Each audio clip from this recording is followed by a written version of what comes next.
Good morning. Welcome to today's webinar and our resident series. So it's Accurate Impression Taking Protocol presented by Dennis Urban, CDT, VP of Education and Training here at DSG. My name is Jessica Respondek. I'm here with DSG Education. Now it's my pleasure to introduce Adam Dreyfus, National Account Manager for DSG and the Greater New York area. Take it away, Adam. Jessica, thank you so much for your warm welcome and your introduction. On a personal note, I would just like to again say thank you for your time to spending it with us, and I hope that you're finding this beneficial. I would also personally like to thank your entire leadership of all your programs for supporting this platform and this program as we progress and grow together. When I visit your clinics, it brings me nothing but joy. As I've mentioned before, we are here for you today, tomorrow, and the future. Please know that DSG is your partner, and we look forward to continuing that as you progress in your career. And without further ado, I bring you Dennis Urban. All right. Thank you so much, Adam, and thank you, Jessica. And thank you, everybody, for joining us this morning. It has been a pleasure. I can't believe it's been 10 times already we've done these presentations, and I enjoyed every minute of it. And I hope I provided you with the information that you needed, and I'm going to try to do that again today. So today's presentation is called Successful Impression Techniques and Traditional Methods and Materials. So we're not really going to get into digital today. We can, but there's not enough time. So we're going to talk about the traditional methods and materials. And before I get started, I wanted to mention to you that, when I had my laboratory for many, many years on Long Island, I was in a building with about 8 to 10 dentists, I think, at the time. And I was constantly being called down to the operatory to sit in the chair side while the doctor was taking impressions. And I got to know a lot of the successful techniques on taking impressions. And when I sold my laboratory, I went to work with one of the largest impression material companies in the world. And we did nothing but education on impressions before I moved over to the laboratory side. And we worked very diligently trying to get everybody on board with the proper techniques. And I'm going to talk about some of those techniques this morning. So I'm glad to be here, and we're going to get started. So we're going to talk about the history of dental impressions. I'm going to give you a little history from the 1800s to the 21st century here. And we'll talk about predictability with impression techniques and materials, avoiding air entrapment, avoiding tearing and distortion, and the adequate inspection of the impression after removal. It's very important for us at the laboratory that you do that. This way we don't have to call and waste your time and the patient's time. And we'll talk about moisture control, cleanliness of the tooth preparation, tissue retraction, single unit crown impressions, multiple unit crown and bridge impressions, preliminary impressions on full dentures. But do sort of a review, because we went through this already, some of these impression techniques with full dentures, custom tray impressions. We're going to just review a little bit on pickup impressions, what we need from you when it comes to pickup impressions. And then we'll talk about implant impressions, open and closed tray impressions. And we'll talk about, we'll go over some protocol on the overdenture reline impression, denture impressions, and border molding. So it looks like a lot. We're going to encompass that in about 45 minutes, 50 minutes here. So we're going to get started here. So let's go over a brief history. And this is not going to take long. I just like to show you where we are with impression materials and where we come from and where we are now.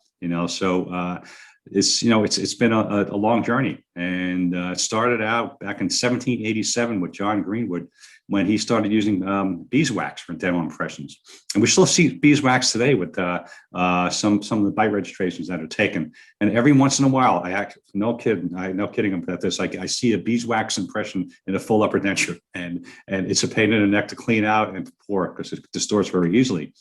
And from there, we had let me just go back at one. In 1820, the first metal impression tray was made.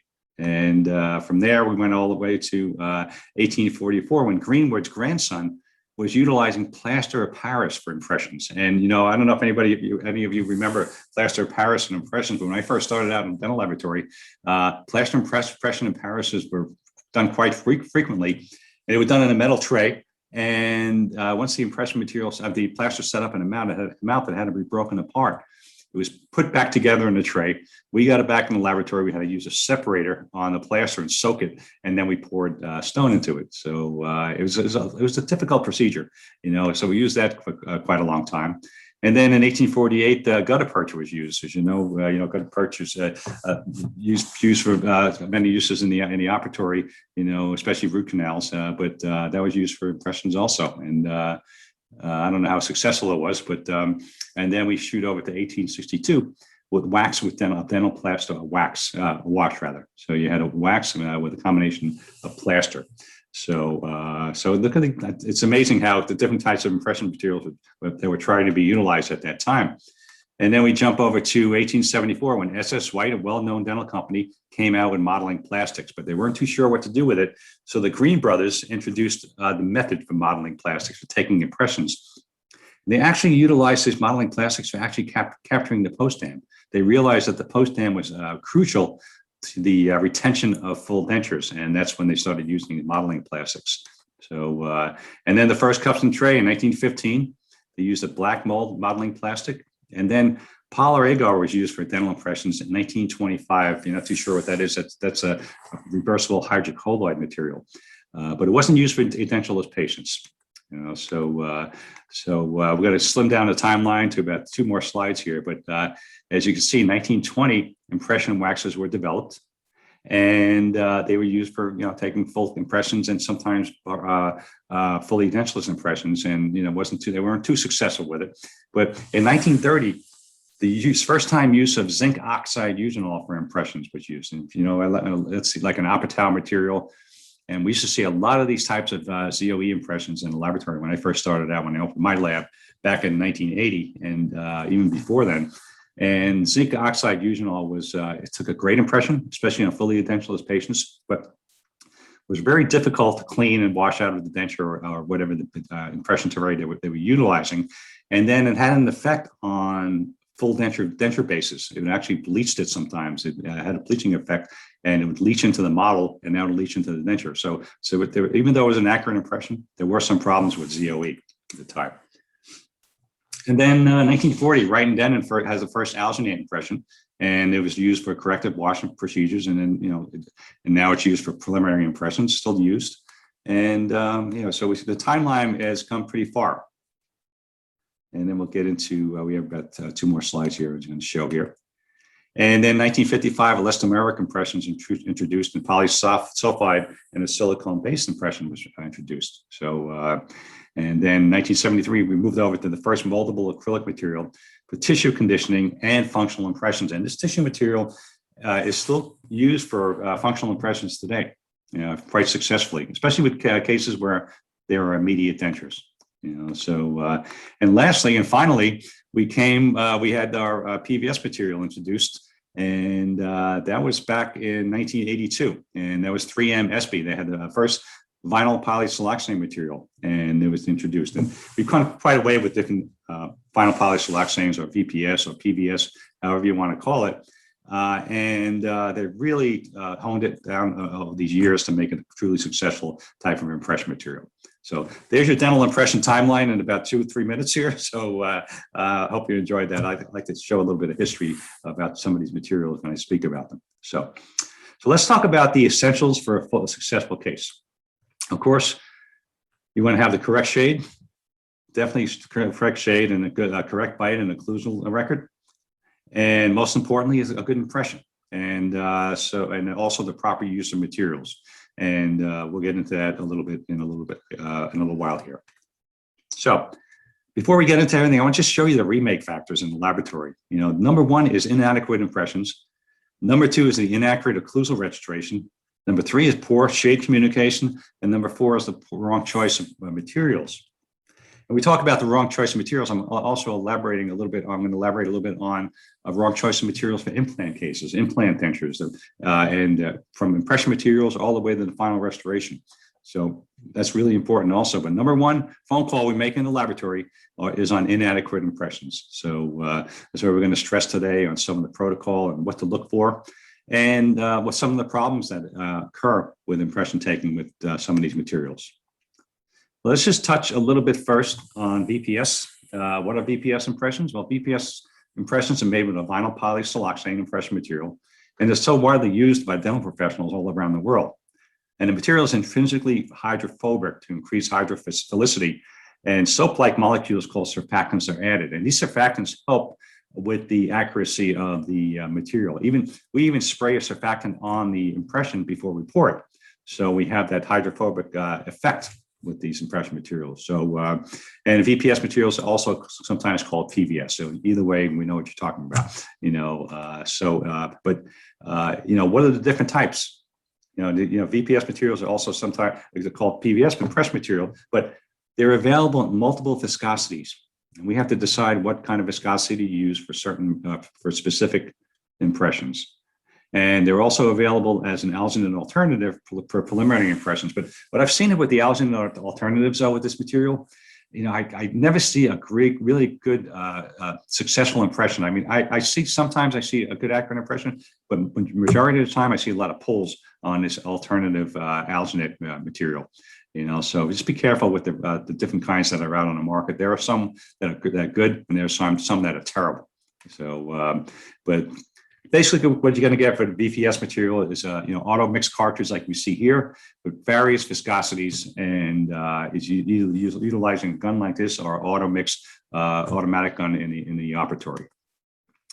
And some doctors like to use, a heavy body material and actually put some of this medium or light body material onto the heavy body before anything even sets, and that's put into the mouth, and everything's taken in one shot. But what we see the more successful type cases are, when the heavy body or monophase material is utilized for a crown and bridge impression. Many times it's going to be utilized with a putty or a heavy body material, and it's going to set first. Then you got to put your light body material inside it. So a lot of different applications, a lot of different techniques. So, and then you have your polyether material. And this enables excellent dental reproduction in a wet environment, and it displaces moisture right from the start for a void-free impression. So we'll talk about when to use this and when not to use it a little later on. We talk about pickup impressions.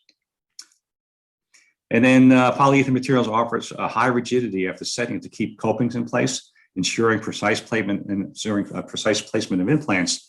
And this is when it's really successful. You want to get those impression copings in place, or you're picking up attachments and things like that. They're going to stay in place because of the rigidity of this material. And also it stays flowable throughout its working time and capturing finer details with fewer voids. So it's another great material, another great alternative. So the polyether materials and the PVS materials are the most widely used impression materials around. So let's get into some of the problems and some of the solutions here. What causes distortion? Well, we want predictability with impression techniques and materials. So we're going to go over what causes it and what are the solutions here. So if you're using a material and the working time is exceeded, well, the flowability is already impaired. So you want to select a material with sufficient working time. That is like a regular set instead of a fast set. They have slow set materials. There's all different kinds of setting times out there on these materials. So utilize what you're comfortable with in order to get a successful impression, and don't exceed the working times given in the instructions. Just follow the instructions to the T. And pay attention to the storage temperature, because working times are reduced due to the higher temperatures of the product. And not only when impression materials, but many dental materials on the market, if it's warm or hot and the room is hot and it's not stored correctly, it's going to set quicker and set a lot faster. The same thing happens with dental acrylics. When we're processing cases in the laboratory, if it's kept in too warm an environment, it's going to set up a lot quicker than it would in a normal temperature. So, and then you have the delamination of impression material in the tray. So you want to make sure you use a tray adhesive for all types of impression trays, and apply the adhesive on the bottom and inner sides of the tray. Really important. And you're also going to paint that adhesive on the gauze of dual arch trays. And that's going to help for that retention of that material and keep it in place, and you'll get a nice accurate impression. And certain trays on the market have a self-retentive fleece strip, and that eliminates the need for a tray adhesive and with few handling steps. And then you have the lack of support for insufficient stabilization of the tray during polymerization. And this I see a lot, especially you see this a lot in the operatory. We used to see whoever was taking the impression. And if you move it around, you really want to support that tray until that impression material is sufficiently set.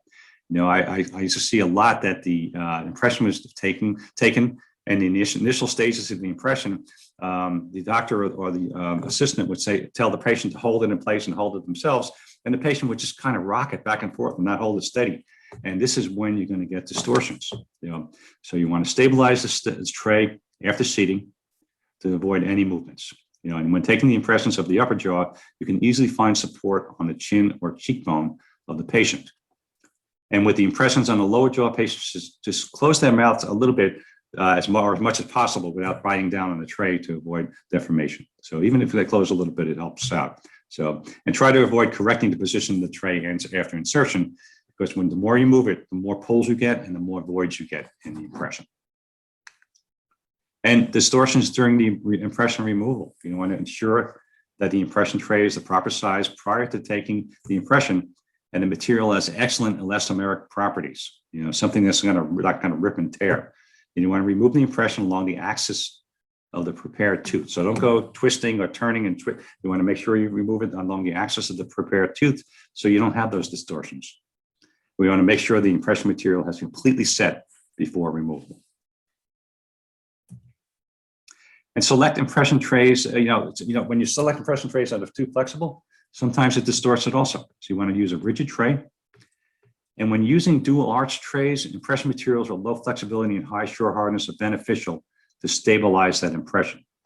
And use materials that offer heavy body options, like we showed earlier, and that are suitable to be used with dual arch trays. One of the impression materials, Impragum, there's a lot out there. There's GC material, Array's Kulzer. There's a lot of great materials out there. Ivoclar has great impression material also, so a lot of choices to choose from. But make sure you use a good superior material that's going to be consistent. And then the combination of the tray and the impression material is not appropriate. That can lead to distortion of impressions also. So don't use a highly viscous putty material in combination with a flexible tray, because this is going to cause distortion too. So, and those dual arch trays can be deformed during impression tray taking, if they're too flexible. So let's talk about what causes unclear margins in dental impressions. This is probably one of the most frequent calls we make in the laboratory when we have some unclear margin, so we want to make sure we get that clarity on the margin areas. And let's talk about what causes that and how we can fix that. And one of the main reasons is thick blood and saliva that's pooled around the preparation. And you want to make sure you rinse and dry the prepared area and stop any bleeding by using the appropriate retraction technique and hemostatic agent. And liquids and pastes based on aluminum chloride, aluminum sulfate, or iron sulfate are suitable as hemostatic agents. And there's great agents out there for, as far as utilizing that area we're talking about, and we'll talk about that in a minute. And the use of an astringent retraction paste really helps in those areas, but you still have to clean it off well after it's done. So some of the advantages of an astringent retraction paste is it has easy access to tight interproximal areas. And sometimes it's just difficult to get. And it's a long-lasting hemostasis, and it's achieved. And it's 15% aluminum chloride paste. And it's gentle on the tissue with less risk of tissue trauma and hemorrhaging, and it's for better patient comfort. And it has effective retraction. I see the use sometimes a dual, which I see the cord and the astringent being used for using it as a retraction method. And then the use of the retraction cord, the cord must be cut to the size for each procedure. And sometimes it can be difficulty to accurately place this material. And the hemostasis is achieved by pressure and usually requires a cord soaked in a hemostatic agent. So, it's a risk of gingival inflammation and trauma, but it's a high risk of hemorrhaging. Sometimes it's painful for patients, but it has excellent retraction. If you go to the previous slide, it says effective retraction. This has excellent retraction. And the combination of both, you get a really good retraction on a consistent basis. So then you have the inhibition of setting due to acid retraction materials, such as the agents I just talked about. So you really want to make sure you clean those aluminum or ferric salts. And you want to thoroughly rinse those preparations with water and dry before taking the impression. And let me tell you, we've gotten impressions like this in the laboratory, like you see, and you really want to examine that before you send it out to us, because it's going to result in the patient coming back for a new impression. And also the inhibition of setting of the VPS material is due to contact with sulfur from latex gloves. And I know a lot of the, there's a lot of non-latex gloves being utilized now, but this really had inhibited the setting time on impression materials. And I used to see this quite a bit years ago when impressions used to come in into the laboratory and it would be tacky and gummy. I was saying, what is wrong with this? Wasn't it mixed correctly? But it was an effect of the latex gloves. It's a reaction. So use a glove that's not going to contain traces of sulfur, and you want to really use the nitrile gloves for these impression techniques. And then the impression material stored at too low of a temperature. The temperature influences the viscosity also, so the thickness and thinness in the material, cooler temperature has an effect on the viscosity. So store the impression material at room temperature. Lower temperatures might lead to higher viscosities. And the incorrect storage conditions of the final impression. After disinfection, rinse the impressions with water and dry before sending it to a laboratory. And store the impressions at room temperature and away from direct sunlight. And then inadequate disinfection. I've seen this quite a bit also with the wrong use of glutaraldehydes or whatever disinfecting material are out there. There's designated disinfecting materials for each type of impression material, and they'll tell you this on the instructions for use on these various impression materials. Use recommended disinfectants and follow the manufacturer's instructions for use. Do not exceed the immersion time because that's an opportunity to distort impressions. So what causes the dental impressions to tear at the margins? Well, smear layers from custom temporaries aid to that, and provisional cements or acrylics or core buildup material, they also add to distortions. So you want to be sure to remove the smear layer completely prior to taking the impression with alcohol or by polishing. And check the surrounding teeth and tissue for any residue, because otherwise you're going to get a distorted impression. And if you're doing a provisional, fabricate those provisionals after taking the final impression or remove the air inhibited layer on the exposed preparation, because any light cure material, composite material, they have this oxygen inhibited layer or the, this air inhibited layer, and you want to remove that and remove it with alcohol. And do not use impressions already used to fabricate the provisional, because it's going to have residue in those impressions and you're going to get distortion. So if a temporary is removed prior to impression taking, remove all those residues of cement and clean the abutment tooth. In case of a core buildup, remove the air inhibition layer. That's really important. And then the premature removal of the impression and also can lead to tearing. So follow the manufacturer's instructions with a setting time. And otherwise, sometimes you're going to get things like that, margins like this, which can lead to a new impression. And let the material completely set, like I mentioned before, before you take it out of the mouth. So some impression material has low tear resistance. So really keep an eye on what kind of material you're using. So use a material with sufficient tear resistance. And what causes the voids on the dental impressions? Well, I'll show you a short video in a second here, but blood and saliva contamination around the preparation. Like I mentioned earlier, it's just rinse and dry the prepped area. And with liquid hemostatic agents, you want to clean those off also, just a review from before. And improper syringe technique. This is what I see mostly that causes voids. So you want to keep that tip permanently immersed in the paste to avoid deformation of the impression and air bubbles. And apply a liberal amount to the wash material into the sulcus. Start from the bottom up and cover the whole abutment tooth with syringing material. And always keep the tip in close proximity to the surface.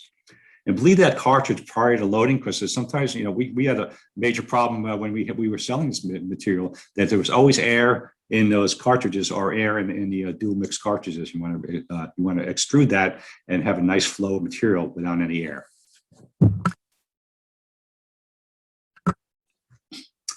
So this is just a photo of this is being extruded in a metal tray here. And you notice how the dentist is not taking it away from the material. So we're not going to have any voids. We pull this away from the material, it's going to be, you're going to get some air pockets in there, and that can lead to a distorted impression.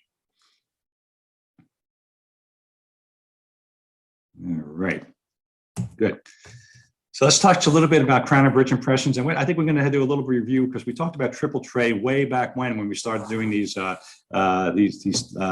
in the morning and these webinars. So let's talk about crown and bridge impressions and the triple tray technique.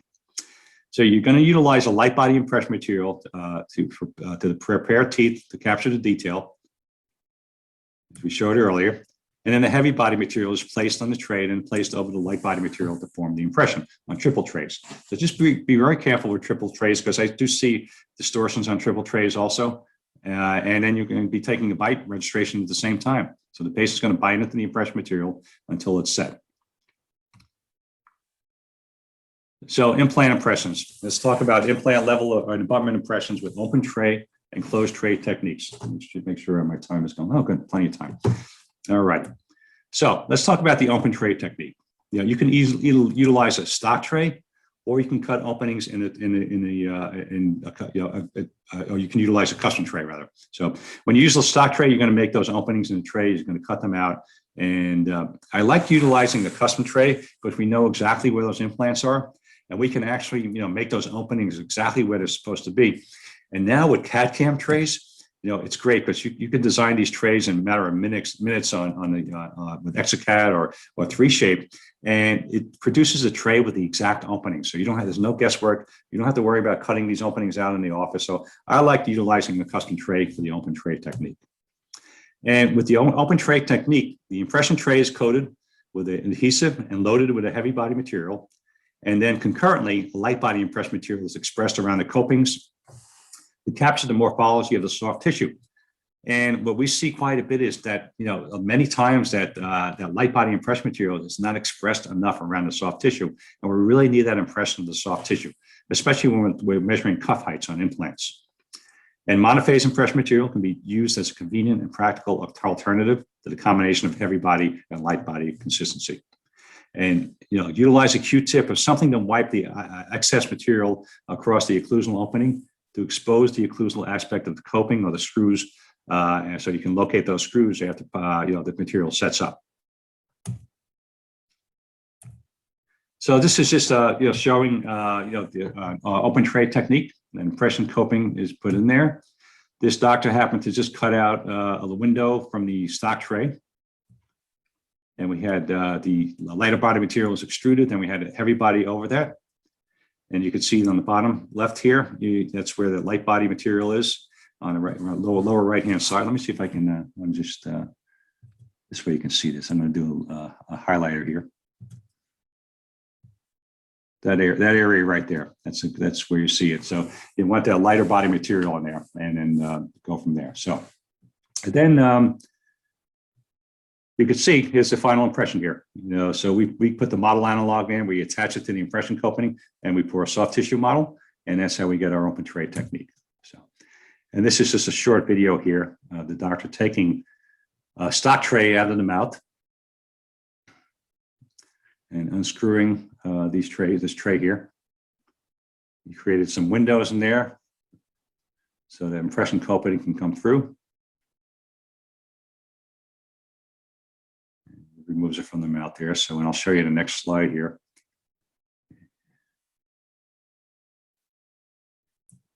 And this is, take a look at this impression here. Look at the divergence of those two implants. And this is when you really want to utilize an open tray technique. So closed tray versus open tray. Okay, let's look at the pros and cons here.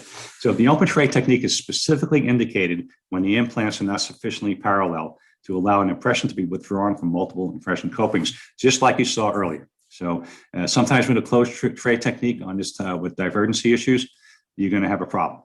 And a closed tray technique is utilized when the implants are sufficiently parallel to each other.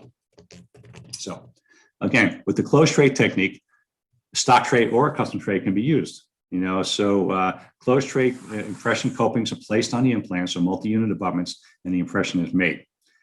Once that impression material polymerizes and the impression is dislodged from the closed tray impression copings, the closed tray impression copings are then removed and implant or abutment analogs are attached to the copings, as you can see here on the lower left side here. So we have our impression coping here, and we have our model analog, and everything's screwed into place here, and then we pour a model. and the combined coping analog assembly is then inserted into the definitive impression, as you see here. So we get quite a bit of both of these types of techniques, but I just wanted to show and just to do a review on this specific technique here. So let's go into some special considerations, especially with implant cases or with overdenture cases, or even especially hybrid screw retain cases here. So, when you have a screw retain or a hybrid type bar or a mill bar type of case, we want to make sure we follow the proper protocol. And this is the protocol for the entire process here, but let's focus on the top 5. And first, you take a preliminary impression. The second impression will get a custom tray for you, custom tray impression.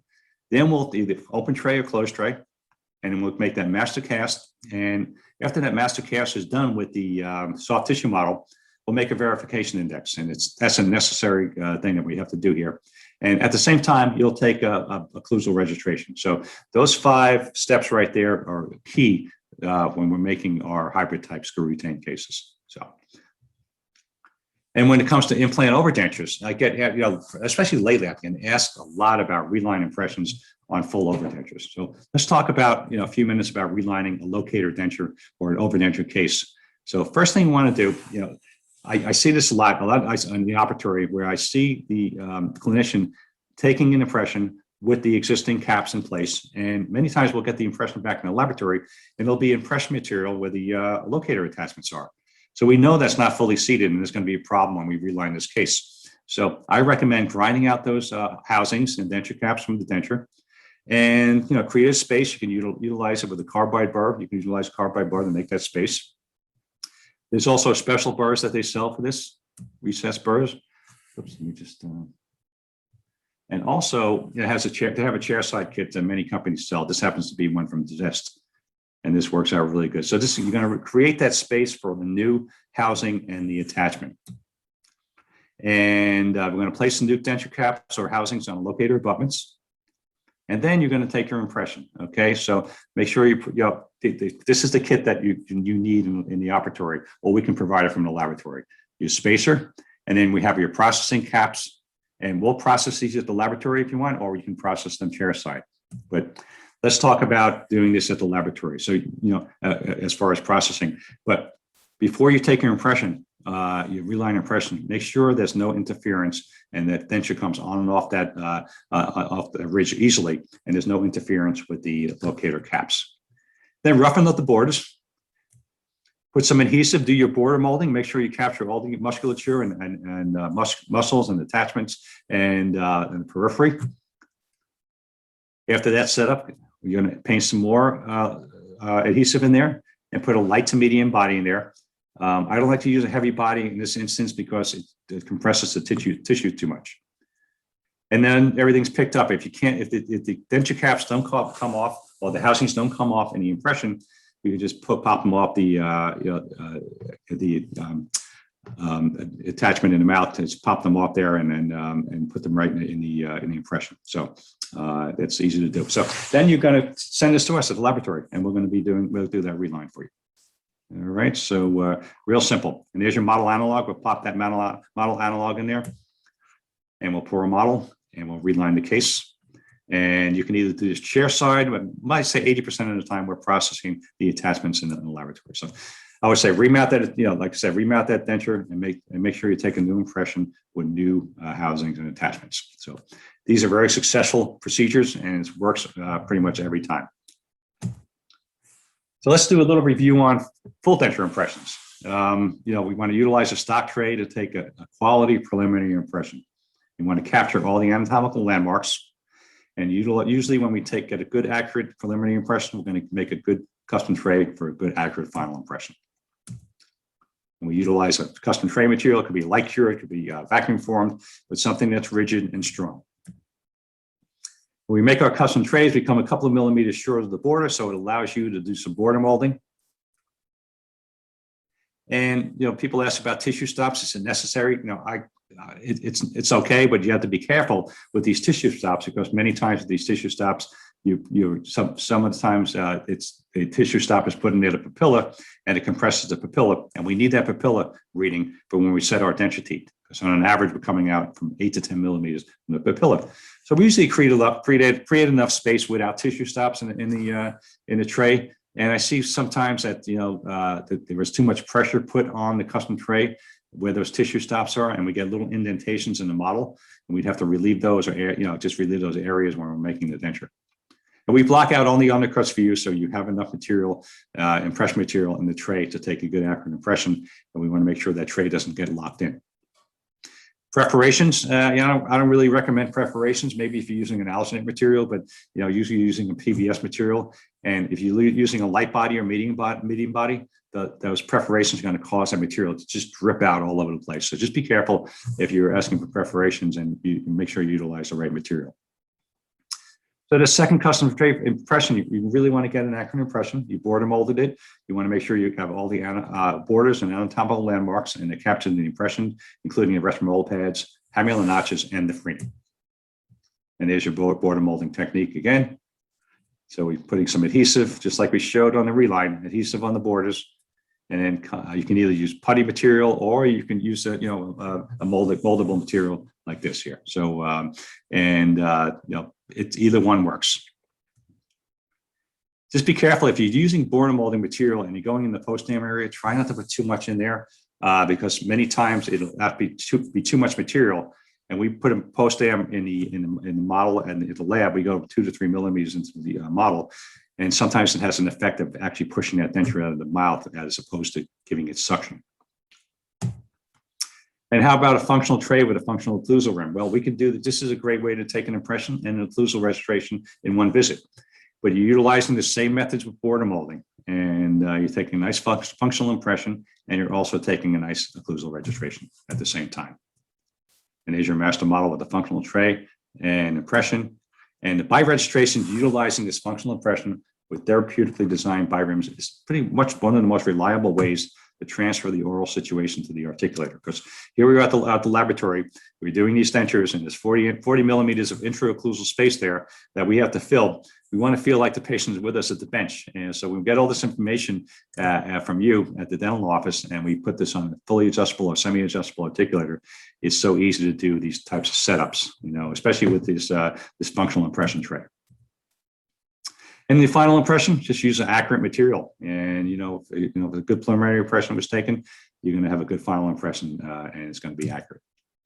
This is a nice impression right here. Nice accurate impression of the periphery and the borders and the muscle attachments. This one right here, I think I showed you this one of the other seminars I did, but you have pressure areas with probable tray overextensions, loss of detail from excess saliva. And if I got a tray like this or an impression like this, I would probably make a new custom tray and ask for a new impression. And if you look at the impression material, this is an infragum or a heavy body material, and it's really going to cause compression on the gums. So just make sure that you utilize a medium type of body material for these fully edentulous cases. And how about this one? Yeah, you want to make sure the patient's not sitting all the way back when you're taking the upper impression, because this is what can happen. This is an actual impression, and we had some poor patient must have been gagging and choking when this was taken. But this is amazing, how far back and how far down the throat that this impression was taken. But you look at the periphery and the borders; it wasn't even border molded, this impression. So we're not going to get those accurate impressions of the borders with this type of impression because it was never border molded. Possibly because the laboratory made it to the tray too long, or it was overextended. This is a nice impression, nice accurate impression. And then this is that functional impression we showed before. Got really captured all those anatomical landmarks and those full borders on this type of impression. And then we make sure we bead and box these impressions so we maintain all the trouble that you went through in the operatory, giving us the accurate impression of the borders. And when we pour models, we use a type 3 stone for our full cases. This is a nice accurate stone. The reason why we use this for full cases is because when we process our cases, we have to break the model apart when we deflask. And we don't want a super strong stone on full cases because it'll break the denture before the model breaks. So, and then that's why we utilize a type 3 stone or a yellow stone. But when it comes to partial dentures, we want to use something with more compressive strength, and we use a type 4 stone on these types of models, because we want something that's going to have resistance to abrasion and very low expansion. So we use a die stone or a type 4 stone on partial dentures.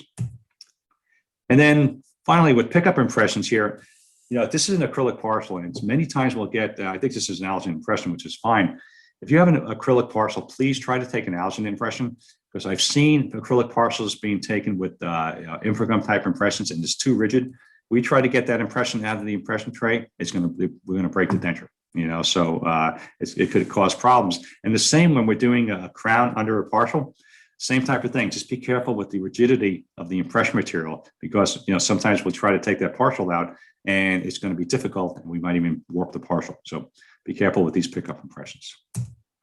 But the main thing is evaluate that accuracy and quality of the impression. Like but these are just some photos of things we've gotten in the laboratory, and just evaluate that. And because you're going to get a phone call from us at the laboratory, and the last thing we want to do is move forward with a case like this, because it's going to be a remake, and nobody likes remakes.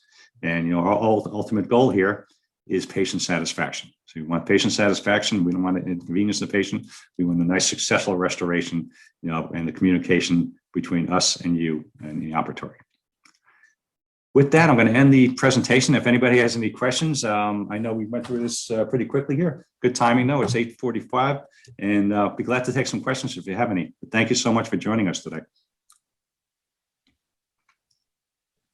Dennis, thank you so much for sharing your knowledge as always. And as I've mentioned before, there's always something that I pick up listening to you, and did not realize that a material of glove selection would have an impact on Yes. impression material. So nitrile gloves compared to latex gloves, pretty incredible how the chemical compositions can have an effect on each other. Definitely. Yeah. We started seeing this a long time ago, and we're wondering why these impressions would come back to the laboratory all gummy and they weren't accurate. I mean, it looked like the material just wasn't set. And then, then sure enough, it was because of the latex gloves. Well, I know, I'm assuming a lot of the people on this call probably knew that information, but for me, that again, a lot of information that I learn and I can share as we go back out in the field and educate. So thank you so much. I see people are starting to jump off because I know that they're getting ready for clinic. So again, from all of us at DSG, we want to thank you for your continued support of this education series and your partnership when it comes to providing the best service possible to your patients. Please, this is not the end of our journey as you leave your residency or continue your residency in other locations. Reach out to myself or Dennis Urban at any time, as DSG and I are here for you today, tomorrow, and the future. Thank you so much. Have a wonderful day. Stay healthy, stay safe, and congratulations on finishing up your first year of residency. Have a wonderful day, everybody. So long. Thank you. Thank you, everybody. Take care. Bye-bye.